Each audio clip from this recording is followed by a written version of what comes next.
This is Thursday, October the 27th, and I'm making this YouTube presentation so that it'll get to Geoff Richards' Thanksgiving service on the 28th afternoon. If I can't make it, I thought this is the second best way of doing it. Let me start by saying that Geoff, as an Anglo-Australian, proud to be both with an English stream through his father's side and an authentic Australian from his mum's side, was a very proud person from both lineages. He really relished that. I came to know him in 1963 when I was a student in Wilson College in Bombay. I had come to the Lord through a mutual friend who was also Australian, Harry Scott Simmons. And Harry said, "Geoff, if you are going to Bombay on this trip that he had made with other Australian students, you must meet Viju." He had led me to the Lord in an EU camp in 1961. Geoff was a very interesting person. Of course, he was very excited about coming to India. I think at the age of 15, along with his sister Hillary, he had gone up at the invitation to become a missionary, and he had almost immediately felt that God was calling him to India. And so, along with his friends, Dr. Modi, the dentist, and other friends, they said, "Look, we'll help you out. You go on this trip and make sure that your calling is right."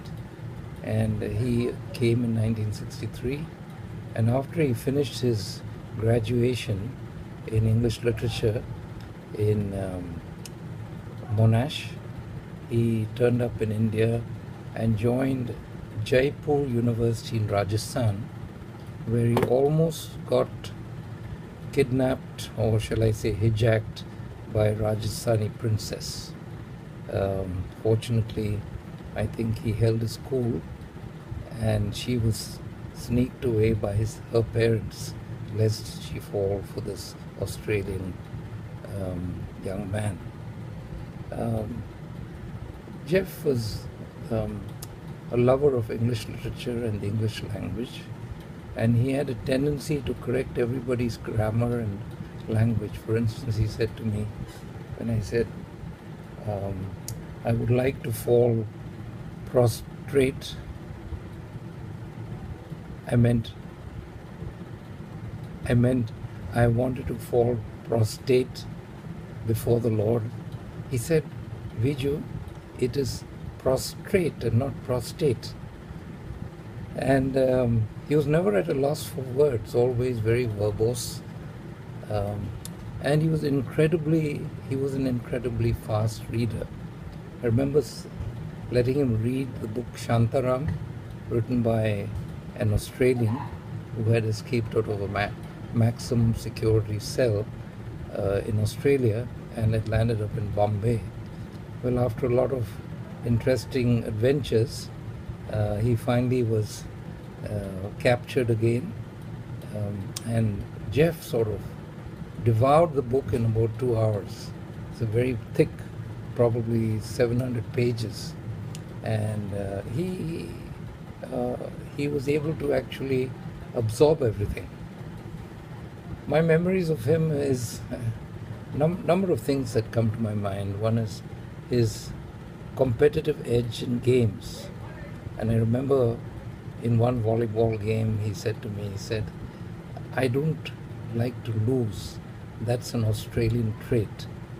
And he would play very hard, and he would feel very disappointed if his team lost. Well, that's Geoff for you. Well, I'm so glad that he kept his vision and calling about India bright and before him, and he stayed on to, well, I think late into the 90s. maybe in the early 2000s also. Um, and he had an interesting experience in 1963 when he came. I introduced him to his wife Jean's family, because Jean hadn't arrived back in India at that time. But anyway, he got to meet his future mother-in-law and stayed there in the home. She was an amazing, delightful lady called Mrs.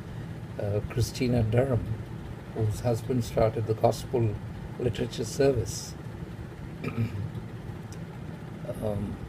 2 years later, 2 years later, or 3 years later, Jean came back from England and started her studies, finished her studies in microbiology in Wilson College.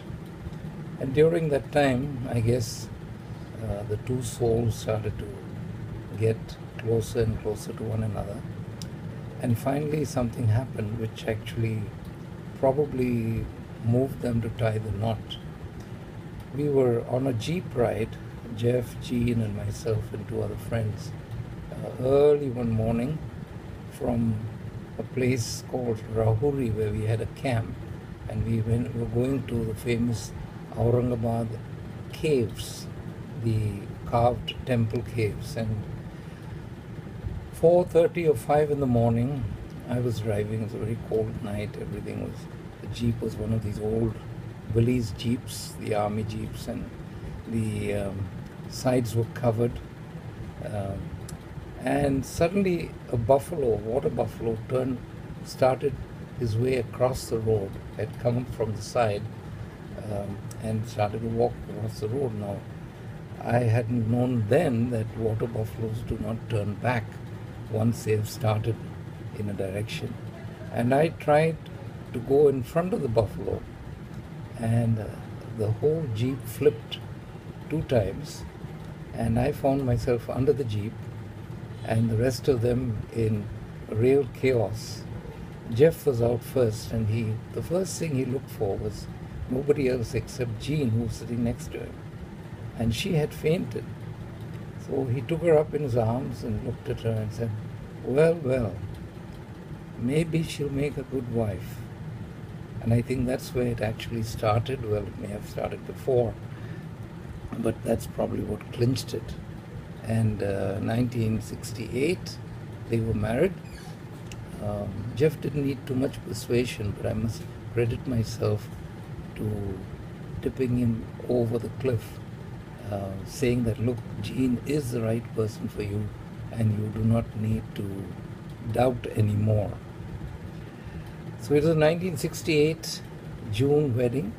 Unfortunately, I could not be present because my father passed away just then, and I had to rush back home. And then, of course, we saw these wonderful children appear one by one. First of all, Timothy, and then Jeremy, and then Fiona. Or was it Fiona and Jeremy? But I remember Geoff having kittens, the Australian expression of kittens. And he was all around the house, the first baby coming, and Jean was in a government hospital. And I said to him, Geoff, can I come with you? He says, oh, no, not at all. I can handle this. A good old Australian trait. So anyway, Timothy arrived, and of course he was a wonderful, wonderful boy.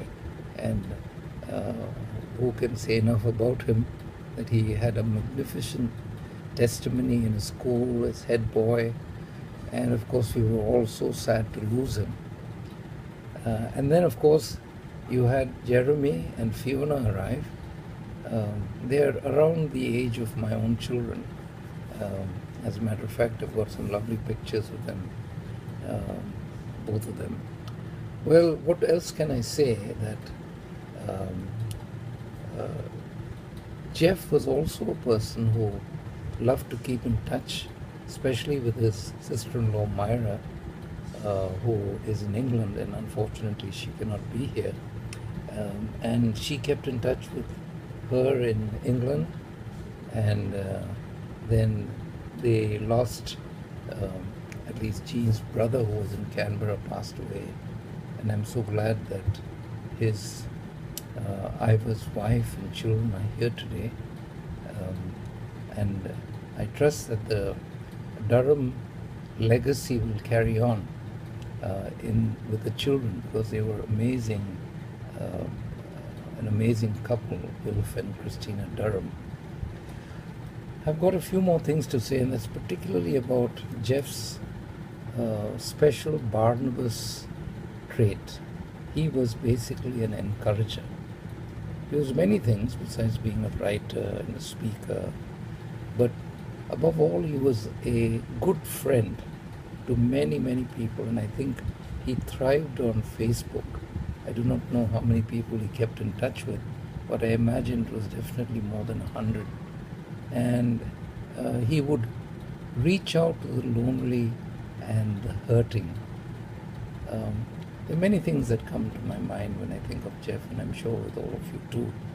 But as a friend of his from India, who has seen him operate there, work with university students, start many Bible study groups, work in Nepal and Sri Lanka, and then of course he had been to Nairobi to do his communication studies, and later on to Cyprus. He certainly had a wonderful and amazing life.